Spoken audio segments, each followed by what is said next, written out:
ఇందులో మరోవైపు సిబిఐ కేసులో న్యాయవాది పంకజ్ గుప్తా వాదనలు వినిపిస్తూ కవితతో సంబంధాలున్న మరికొందరిని విచారించవలసి ఉందని, దర్యాప్తు సజావుగా సాగాలంటే జ్యుడిషియల్ కస్టడీ పొడిగించాలని కోరారు. చూడండి, అంటే ఇలా ఈ అడ్వకేట్ మీకు ఉన్న తర్వాత అక్కడ ఉన్న మరోవైపు సిబిఐ కేసు న్యాయవాది అంటే గవర్నమెంట్కు సంబంధించిన న్యాయవాది క్లియర్గా ఏమంటుండు, పంకజ్ గుప్తా ఈ వాదనలు వినిపించిన తర్వాత కవితతో సంబంధాలున్న మరికొందరిని ఈ సాక్ష్యాలు తారుమారు చేస్తారు, ఈమెకు తెలియకుండా అవన్నీ బయటికి రాకుండా చేస్తారు, అప్పుడు పబ్లిక్ ఇవన్నీ చాలా తెలివిగా ఉపయోగంతో బయటికి రావాలని ప్లాన్ చేస్తారు.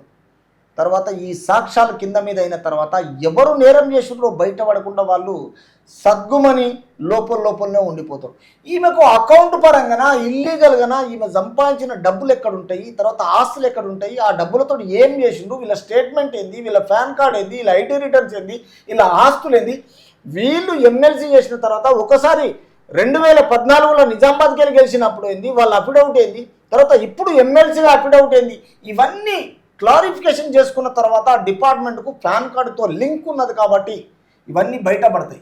ఈ బయటపడిన తర్వాత కేసులో రేపటి రోజు ఈమెకు బెయిల్ ఇస్తే మాత్రం 100% సాక్ష్యాలను కింద మీద చేసి ఏ కేసుకు బలం లేకుండా వెయిట్ లేకుండా చేస్తుందని, అందుకే ఈమెకి ఏం చేస్తుంది, ఈ జ్యుడిషియల్ కస్టడీ పొడిగించి కవితకు సొంత సంబంధాలున్న మరికొందరిని విచారించాలి, ఇంకా ఆగమని అంటుంది. ఈమె ఏంటంటే నా కొడుకు ఒక్కడే ఉంటాడు, నేను చుట్టాలు లేరా, అమ్మమ్మ లేదా, తాత లేదా, అన్నం తినడా, తర్వాత తెలంగాణ రాష్ట్ర ప్రజల్లో నీకు రిలేషన్ అనేది లేదా, చిన్న పిల్లగాడ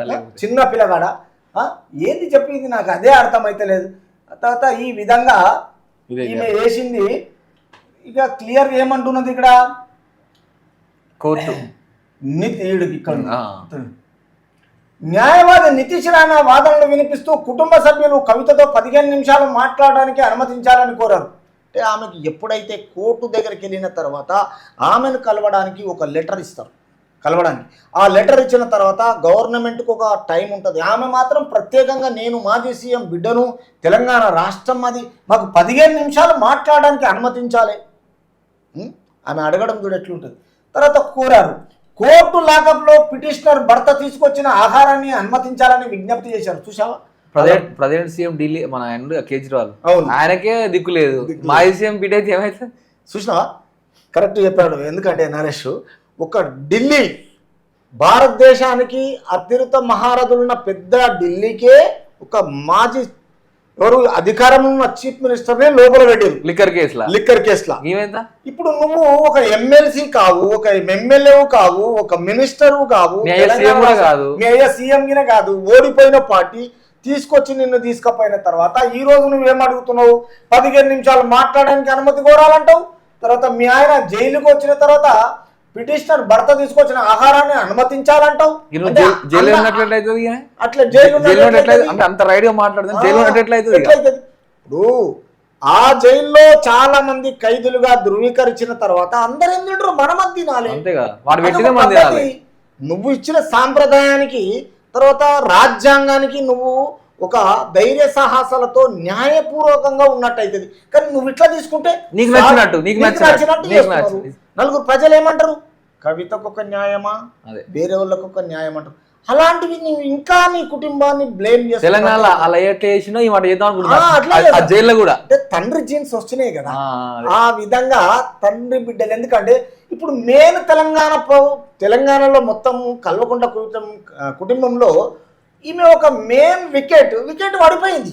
అందుకే తండ్రికి ఏమైపోయిందంటే, ఇప్పటికైనా నా బిడ్డ దగ్గర పోతే 3 వికెట్లు 1 వికెట్ ఇప్పటికైనా తెలుగు ఎట్లా ఉపయోగిస్తున్నాడు చూడండి.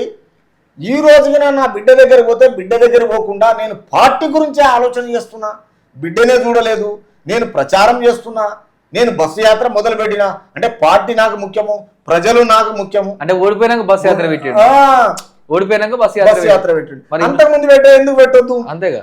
5 సంవత్సరాలు నేను గెలిపించిన తర్వాత నీ ఎమ్మెల్యేలను కలవచ్చు, ఇంటి నుంచి బయటికి రాలేదు. తర్వాత ఇంకోటి ఏంది, లాస్ట్కి వచ్చేసి నీ ఫామ్ హౌస్లనే పండుకుంటేవి.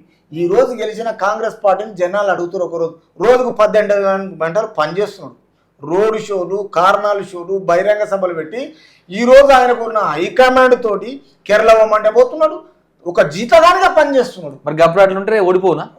మూడోసారి ఆర్డర్కి సాధిస్తుంటే మంచిగా గెలుస్తుండే. ఆంధ్రలో నువ్వు పెట్టే 23 బుల్లెట్ ప్రూఫ్ కార్లు నీకే ఉంటుండే. అంతేగా, అంతే. తప్పు చేసింది ఎవరు? నువ్వే కదా. అంతే. అందుకే ఏంటంటే అధికారంలో ఉన్నప్పుడు లైట్ ఉన్నప్పుడే సూది బారేస్తే దొరకాలి. కాబట్టి చీకట్ల దేవులాడితే దొరకదు కేసీఆర్. ఒక్కటి గుర్తుపెట్టుకో,